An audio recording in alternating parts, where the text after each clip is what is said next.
주거복지 로드맵에 대한 내용으로 한다고 말씀을 드렸었어요. 그게 이제 발표되기 전에 주거복지 로드맵 이제 내일 나올 거다 해가지고 말씀을 드렸었던 부분인데 막상 나오고 보니까 별로 할 게 없습니다.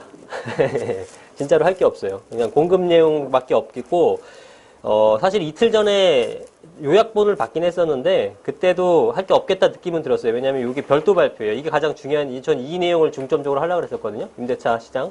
이게 투자에 관련된 가장 중요한 내용이니까. 근데 이게 별도 발표 나오니까 이건 연말에 나온다고 합니다. 연말에 대해서 다시 집중을 해서 전망과 더불어 내년 시장 전망과 더불어 내용을 어떻게 투자 패턴을 만들어 나갈지를 알 수 있을 것 같아요. 뭐 대충 내용은 빤해요. 임대차 시장 이거 이제 오늘도 말씀을 드릴 건데 주택임대사업자를 활성화시키겠다. 이 내용이 되니까 요거 간략하게 보고 그 내용 한번 위주로 살펴볼게요. 지금 시계가 왜 저래? 시간이 원래 한 45분 하고 중간에 한 10분 쉬었다가 다시 진행하는데 오늘 그냥 1시간 반 정도 쭉 이어서 하겠습니다. 자, 그래서 이 내용은 사실은 82페이지짜리예요. 엄청나게 고심해갖고 정부가 만든 것은 맞지만, 이게 뭐 내용이 없다 이 뜻이 뭐냐면, 실제로 내용이 없는 게 아니라, 우리가 이제 우리는 이제 투자 관련해서 지금 강의를 하는 거잖아요. 투자 쪽에서는 특별한 내용이 없다는 겁니다. 예전에 파리 대책 나왔을 때는 제가 한 달 내내 4주간에 걸쳐서 3시간씩 했거든요. 그거 내용이 너무 많았어요, 할 게. 3시간도 부족했지만, 이거는 지금, 뭐, 사실 30분 이내에 마무리될 수 있는 그런 내용들이라 보시면 됩니다. 요거는 뭐, 특별히 굳이 안 보셔도 되고, 제가 그 나눠드린 자료 보시게 되면, 여기 주거복지 로드맵 치게 되면 여기에 대한 사이트가 하나 뜨더라고요. 국토교통부에서 만든 이제 자료인데, 여기, 그죠? 로드맵이라는 별도의 사이트가 존재를 합니다. 여기 들어가시면 나타나는 자료들이에요. 여기 써서 이런 내용이 있고, 보도자료 같은 거 제일 첫 페이지에 있는 게 그거고, 인포그래픽을 보면 이 내용입니다. 지금 여러분들 갖고 계신 게 다 보실 수 있는 거예요. 이게 요약본이에요. 쉽게 얘기해서 이 82페이지짜리에 주택의 그 문재인 정부에서 주택 100만 원 공급을 하겠다라고 공약을 내걸었었고, 뭐 지금도 유튜브에 많이 떠돌고 다니겠습니다만 100만 원 공급은 사실상 엄청나게 힘든 일이다. 되게 어려울 것이다 라고 얘기를 했는데 어쨌든 지금 현재 공약으로는 지금 내보냈어요. 100만 원을 맞췄습니다. 그러니까 100만 원에 대한 공급이 아니라 우리 주택 바우처 제도 같은 것도 활용해가지고 민간에서 사들이는 거, 뭐 지원하는 거 다 포함해서 100만 원을 맞췄어요. 그래서 지금 이렇게 어떻게 내놓느냐? 신혼부부, 청년층, 고령자, 저소득층 이런 사람들한테 이제 혜택을 공적 임대로서 85만 원을 부여하겠다. 공공 분양으로 15만 원 하겠다 해서 총 100만 호가 진행이 됩니다. 그래서 파리 대책이라든가 이런 때도 계속 그 얘기가 나왔었던 게 사실은 이런 분들 신혼이라든가 청년이라든가 고령자분들 저소득층 당연히 도움을 드려야 될 분들이고 또 그래야지만 되기 때문에 정부 입장에서 이쪽에 복지를 주로 신경 쓴 것 같은데 그러다 보니까 상대적으로 이렇게 속하지 않은 분들이 약간 소외되는 느낌도 가집니다. 예. 저도 마찬가지로 신혼부부가 7년 늘어났지만 전 신혼도 아니고 청년주택은 39세까지지만 그것도 살짝 벗겨놨고 뭐 혜택이 되는 게 없어요. 다 조금씩 빗나갔어. 그러니까 고령자도 아니고 저소득층도 아니야. 그러니까 저는 뭐 전혀 관심이 없어지는 거죠. 예. 공공분양주택 받을 것도 아니고. 그래서 보통 한 40대 정도, 30대 후반, 40대 이렇게 일반적으로 왕성하게 경제활동하면서 부동산에 관심 있는 분들에 대해서는 사실 크게 이 내용이 다가오는 건 없습니다. 제가 봤을 때는. 뭐 그런 내용인데 어쨌든 보시게 되면은 특별히 설명드릴 것도 없어요. 일단 공급을 위주로 가겠다. 그리고 청년층에 대해서 그러니까 혜택을 그 전에 줬던 것보다 더 많이 부여를 합니다. 예. 왜냐하면 조금 더 완화시켜주고 예를 들어서 예전에 신혼부부 5년 차 그다음에 뭐 유자녀였었다면 뭐 무자녀 7년까지 널린다든가 뭐 이런 형태로 공급량도 늘어나게 되고 뭐 이런 식으로 해서 여러 가지 확대를 하기 때문에 만약에 뭐 여기 계신 분들 자녀분들이니까 아니면 본인들이 직접 뭐 여기에 속한다 하시면은 요 상세한 내용을 따져서 보시면 됩니다. 예, 보셔갖고 혜택 받을 수 있으면 받으시면 돼요. 근데 이제 투자랑은 크게 연관은 없어요. 사실상 이런 주택들에 대해서 뭐 이런 것도 있더라고요. 청년 우대 통장 이런 것도 들어보셨죠? 네, 청년 우대 통장도 있고 그러면은 내용을 딱 보니까 금리를 살짝 더 올려준다 뭐 이런 정도 내용이에요. 그런데 그게 제가 계산해 보니까 한 10년 정도 열심히 그걸 부으면은 일반적인 다른 것보다 한 300만 원 더 모읍니다. 예. 그죠? 실소가 터지죠? 예. 근데 엄청나게 홍보는 하죠. 예. 10년 동안 300 더 주면 뭐합니까? 의미 없는 짓거리죠. 예. 자세히 뜯어보게 되면은 참 겉만 번지르한 것도 있구나라는 생각이 들긴 합니다. 예. 그래서 이제 그런 것들을 한번 쭉 보시면은, 읽어보시면 내용이 이해가 가시는 내용들이고, 원문을 궁금하신 분들은 국토교통부 보도자료 들어가시게 되면 82페이지짜리가 있습니다. 근데 뭐 앞에 나와서 강의하실 거라든가, 정책 위반자가 아니라면 굳이 읽어볼 필요는 없겠다. 파리 대책이라든가 이런 거는 제가 뽑아갖고 3번씩 읽어보시라고 말씀드렸었거든요. 네, 그건 무조건 외워야 되는 거고, 투자로서는. 네, 이런 것들은 사실은 뭐, 이렇구나. 이렇게 보시면 됩니다. 별거 없죠. 카드 뉴스 이런 것도 그냥 뭐 재미삼아 읽어보실 수 있는 내용으로 만들어놨죠. 들어가면은 카드 뉴스로 만들었죠. 요즘엔 요거 많이 나오죠. 우리가 텍스트로 읽기 귀찮으니까 청년 K의 지옥고 탈출기 카드 뉴스로 좀 느려갖고 잘 안 나오는데 그냥 재미삼아 한 번씩 보시면 돼요. 지금 이렇게 괴로워들 하는데 청년이라든가 아니면은 고령층이나 신혼이나 저소득층이 힘들어 하는데 이런 혜택을 주겠다. 이런 정도의 내용입니다. 제가 눈여겨봤던 거는 뭐냐면 그럼 과연 이 100만 호에 대해서 니네 어디다가 지을래? 그거죠. 그게 제일 중요하죠. 어디다 지을래인데 지을 게 별로 없죠, 사실상. 지을 데가. 그래서 이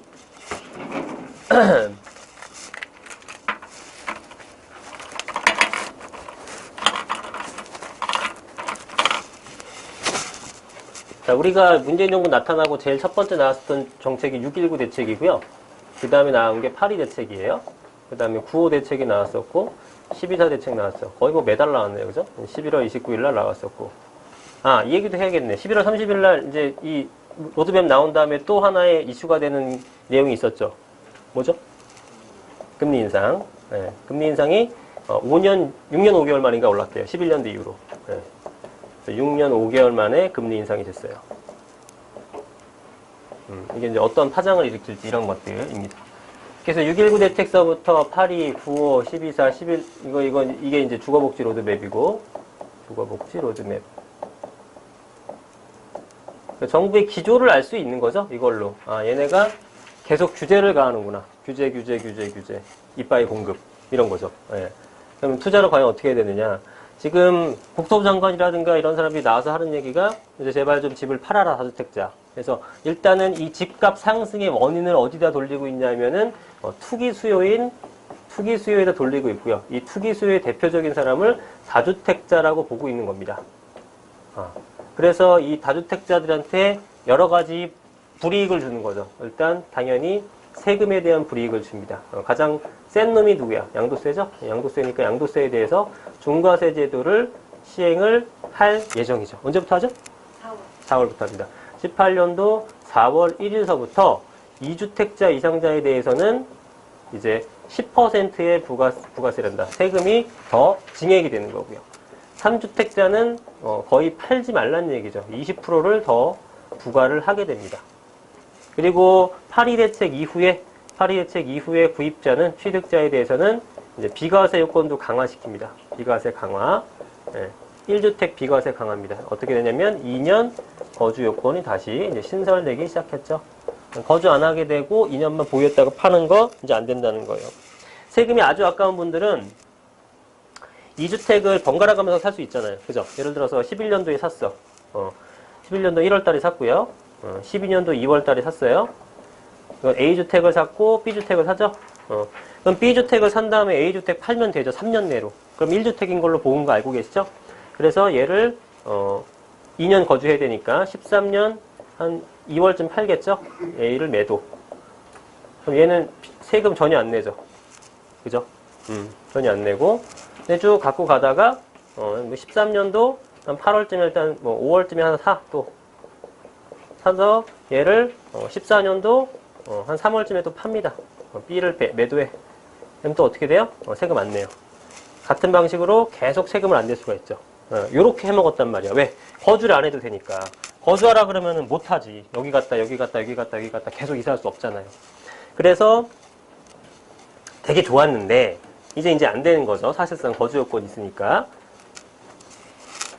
그래서 이 거주 요건이 신설되기 때문에 지금 구입하는 것들에 대해서는 비과세를 받기 위해서는 거주, 아니려면은 양도세가 중과세 되더라. 다 이렇게 있다는 거. 그러니까 거래량을 끊기게 될 수 있는 당연히 그런 효과를 발휘하겠죠. 이런 것들도.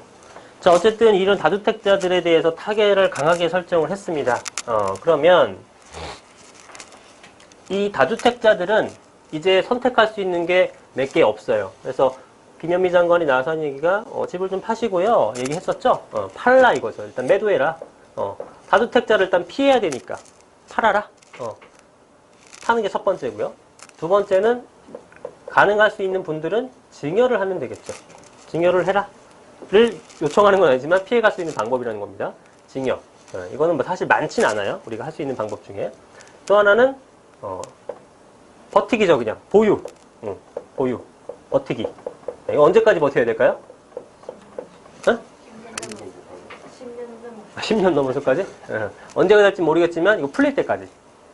그래서 중과세가 다시 일반과세 되게 되면 그때 파는 거죠.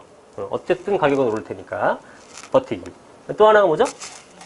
그렇죠. 임대사업자입니다. 요 내용이 중요한데 이번에 이게 안 나왔어요. 나올 줄 알고 준비를 했는데. 그러면 임대사업자, 이게 이제 주택임대사업자.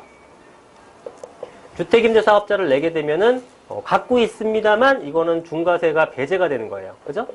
중과세가 배제가 되더라. 그래서 정부 입장에서는 팔든지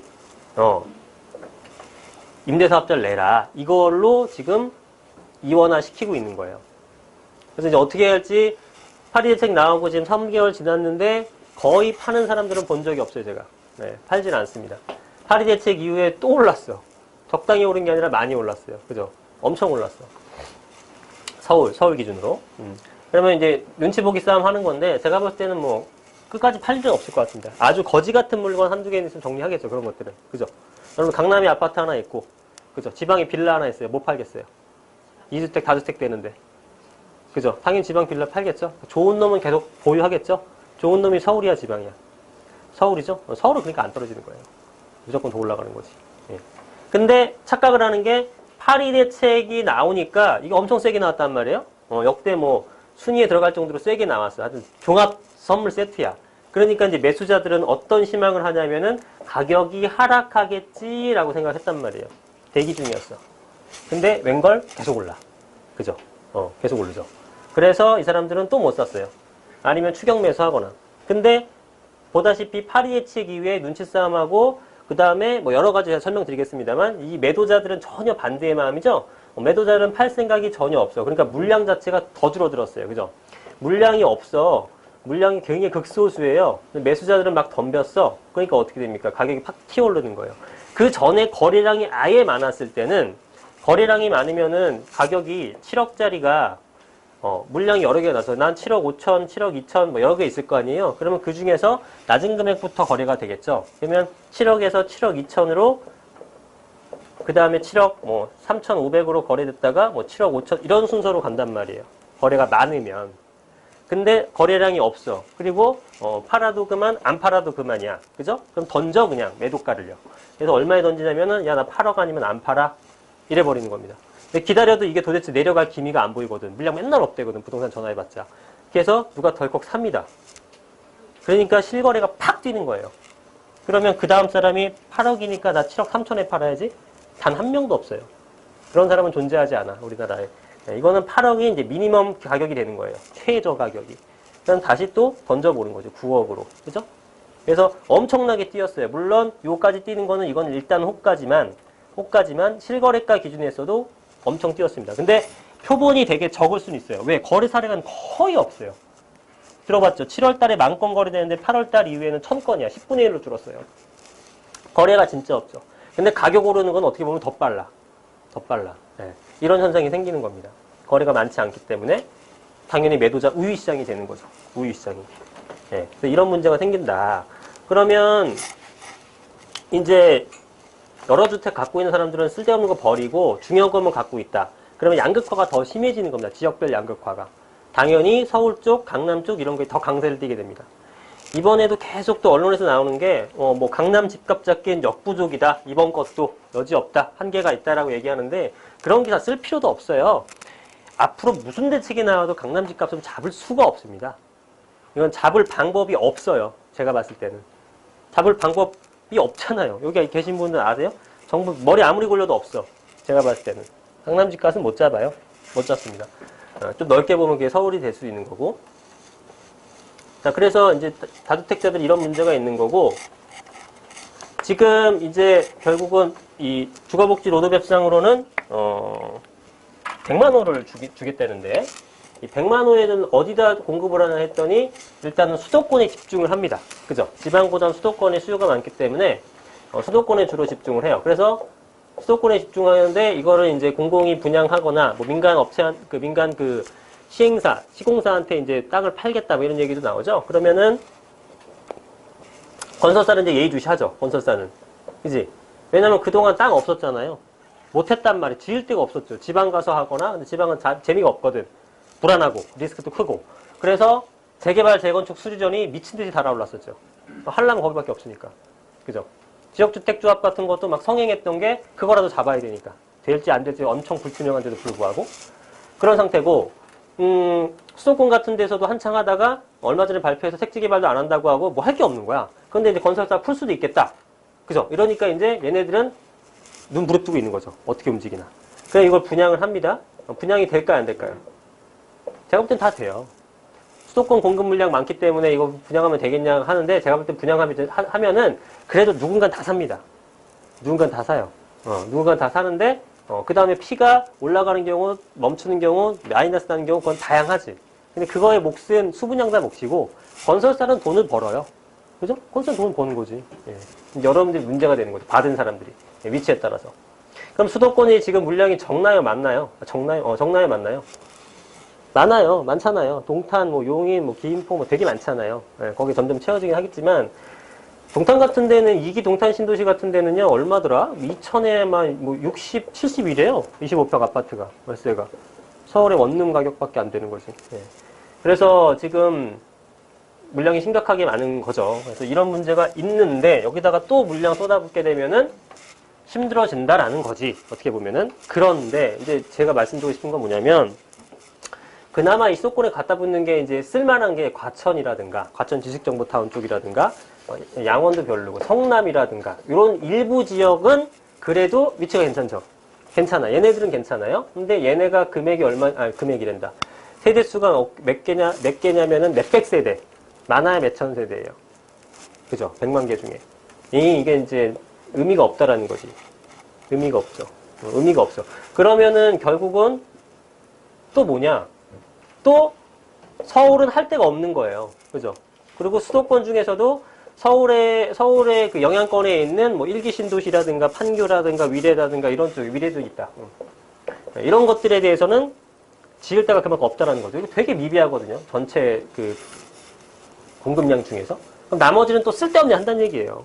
근데 그럴 수밖에 없지. 왜? 지을 데가 없으니까.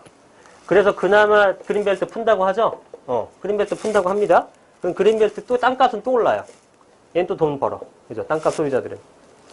오죽하면 그린벨트 풀겠어요. 그죠? 그린벨트는 원래 풀지 말아야 되는 건데, 푸는 거란 말이에요. 없으니까. 땅이 없잖아. 서울에는 이 근본적으로 역시나 이번에도 답이 없구나. 너는 영원히 답이 없겠구나 느낀 거는, 서울에는 집값이 평생 안 떨어집니다. 왜 그런지 아세요? 이거는, 뭐냐면, 땅이 아예 없어요. 공급 땅이 아예 없잖아. 뭐 말 끝났지 뭘. 그럼 뭐가 더 필요해. 금리고 뭐가 더 필요해요. 공급할 땅이 없어. 수요는 매년 늘어나. 그죠? 그럼 어떻게 안 올라 세상에. 경제의 기본이지. 공급할 땅은 뭐냐면은 재개발, 재건축. 그러니까 기존에 있는 거를 허물고 짓는 방법밖에 없단 말이에요. 근데 기존에 있는 거 허물고 짓는 거, 땅이 하나도 없다는 얘기고, 근데 재개발, 재건축을 지금 풀어줘야 규제를 해요. 규제를 하고 있단 말이에요. 그나마 이거밖에 공급이 안 되는데, 이 현 정부 있는 동안에 공급은 더 안 돼. 예, 미치는 거죠. 예. 그냥, 직장이 다 서울에 있는데, 누가 경기도를 가고 그 지방에 살아요. 아무리 싸도. 매일 출퇴근 못 하는데. 그러니까 이제 문제가 되는 거고요. 그래서 재개발 재건축 그렇다고 풀어주자니 가격이 오르고, 그죠? 묶어둬도 가격이 오르고 그러는 겁니다. 네, 그러는 거예요. 그러니까 일단은 투자는 지역 선정을 먼저 잘 하셔야 되는 거고요. 돈이 되는 한 서울 쪽으로 일단 가는 게 맞아요.